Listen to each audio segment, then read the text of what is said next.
Big Jim Marino, Town Fair Tire Studios. Mazz and I on remote. If you're watching on the simulcast on NBC Sports Boston, I've relocated to my basement. My girls are working on a little backdrop for me, but I'm looking at it now. Do we have the numbers backwards? Sure do. It looks like $2.89.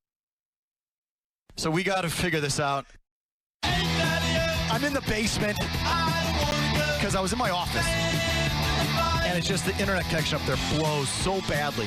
So I'm walking around this morning with like routers and cords, and inside of 5 minutes, I'm like, F this. I'm not doing this. I'm not calling anybody. I'm not, no. I'm not dinking around with technology today. So if I got to walk around with cords and routers and boosters, go F yourself. So I'm in my basement. Welcome back to the program. Yeah, that's Hardy putting together the puppets for us. As usual, stellar work by Hardy. Thanks again for doing that. If you're listening on the podcast or listening on the radio, we'll tweet it out on all of our socials.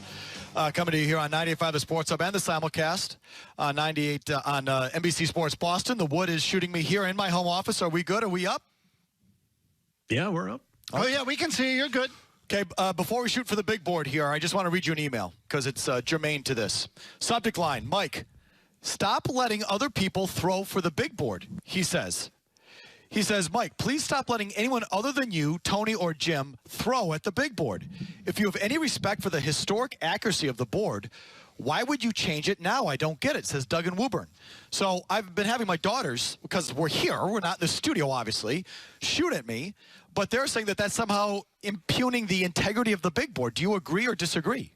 Well, I think it is messing with fate, and I will say that if we end up with no selections this year, that we can put an asterisk next to this. Well, so what do you want? Should the Wood or my daughter hold the magazine, and I chuck markers at my daughter? Yeah, I'm with the I'm with the emailer here. It is throwing off the integrity of the big board, and people would have we would all collectively have the excuse of, well, hey, it wasn't us throwing the markers when it has been us in the past actually throwing the markers and making these hits. See, but I don't want you throwing markers at your wife or your daughter. Can't you put it on an easel or something? So this is what okay, I guess I could put it on an easel. I don't have it all set up right now. Well, so, then we're going to have to start next week, aren't we? Have her hold a magazine. You know what? I don't mind throwing at my 15-year-old. Get over here, Emma. Come on. You're okay. Come on. Get over here. I know what you mean by that, by the way. The 15-year-old can take it. I'm sorry. Tess is out. Get over here. Come on. Hold this. Get over here. And kneel over there because I have to stay on mic. Tell her to wear a helmet. Okay. Wood, you got this? Okay. Hold it up over your face. I don't want to hit your face. First shot. Okay. I got, this guy's actually been linked to the Patriots. Epenesa. Yeah. Whoa, there we go. All right, now we got a favorite on the board. Okay, get back over here. We got two more there, Emma. Okay. Yeah, there's more than a few people that have them mocked to the Patriots at 23. Yeah, AJ Epenesa. Again, put it over your face. I don't want to hit your face. No. Up. Here we go. Okay, Get it right up there. Nice job. Right in the middle, but that's going to be Alton Robinson of Syracuse. Okay. One more, Emma. One more. Didn't Chandler Jones go to Syracuse, Murray? He was a Syracuse guy, wasn't he? Yep, he did. All right, well, there we go. Okay. That's got a possibility there. AJ Epenesa. Yeah, I just like saying his name, Felger. Okay, that mark right down there is Jonathan Garvin from Miami. We'll give you the particulars on these players here in a minute. Wood, thank you so much. John Garvin, male prostitute. And as we like to do, we like to give you a shot of the Wood. Who are you wearing today, Wood? All right, there you go. Guys, you chat for a second while I set the camera back up here. Do they need defensive ends? Oh, for sure. I mean, this is, I think, something you've been saying, too, that I agree with, is that they need speed on defense, whether that's an edge rusher up front, at linebacker. So, yeah, I mean, they have more than a few holes on defense. And having lost the linebackers, having lost, what they've lost defensively, they're going to need more pressure on the quarterback. So, yes, this is an area of need for the Patriots. Yeah, to me, again, they got needs all over the roster. I think their needs on defense. I mean, linebackers a little bit different because of the losses they had there, specifically in Collins and Van Noy. Both of those guys are playmakers for them. So I told you, I think the big needs really are on offense. I think on the offensive line, I think at the skill positions on offense. And, I'm going to tell you they have zero on defense, but I think their holes are bigger on the offensive side of the ball. Okay, let's get into the scouting report, shall we? A.J. Epenesa from Iowa. This guy has been linked to the Patriots. 6'6", 280. He is projected to go in the first round, okay? Epenesa has outstanding size. He's tall, long, thickly built. So this guy's a fit because he's like the McGinnis, Vrabel, like that classic sort of bigger outside edge player that's not just a pure pass rusher, but can play the run, has size and speed, rangy, like that classic. They used to call it the elephant. You know, it's the elephant in the Pete Carroll defense, but here it's like they want both outside backers to be like that guy who can play on the line, if you will. So the size and strength really, and you know, that fits them to a T. As they say here in the strength is the core of his game. He can ragdoll offensive linemen both in the run game and pass rush using long arms, heavy hands, and strong. This magazine is obsessed with heavy freaking hands. They love their goons. Oh, but he's got them. Heavy hands and strong. Heavy-handed coach. Heavy hands and strong grip to deliver blows and control his counterpart. Okay, so he's not just got heavy hands, he's got a strong grip. A.J. Epenesa's weaknesses.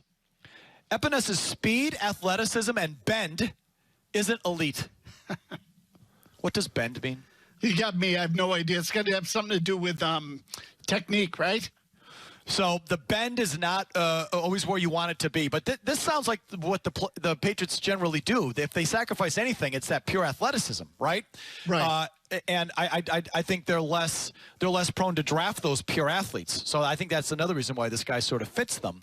If that's his weakness, that's one that I feel like they can live with. Anyway, his frame provides a big target for our offensive tackles to punch, and he too often ends up pushed past the quarterback or stymied without a second option. He might have to make his living primarily winning inside or going through blockers. Teams that run 3-4 defenses will have to be comfortable with him playing inside, and he's not laterally mobile enough to be an outside linebacker. Well, that's interesting. So anyway, A.J. Epenesa, he's on a lot of boards. He is now officially on the Felger and Mazz big board. How about Alton Robinson from Syracuse? I'll read from the other magazine on this one. Strong points. Robinson is teeming with prototypical elite rusher traits. His get off and bend, again with the bend. His his get off and bend are both impressive, and he's capable of dipping and bending around the corner with regularity. So that's, that must mean, that must what it be if you're, going to the outside and you're beating a tackle, you're sort of bending and twisting your way around him. That makes sense? Either that or he's good at packing fatties. Yeah. His long arms and strong hands allow him to keep blockers out of his chest. His weak points, undersized. Alton Robinson, 6'3", 255, undersized. And he has some issues holding up at the point of attack.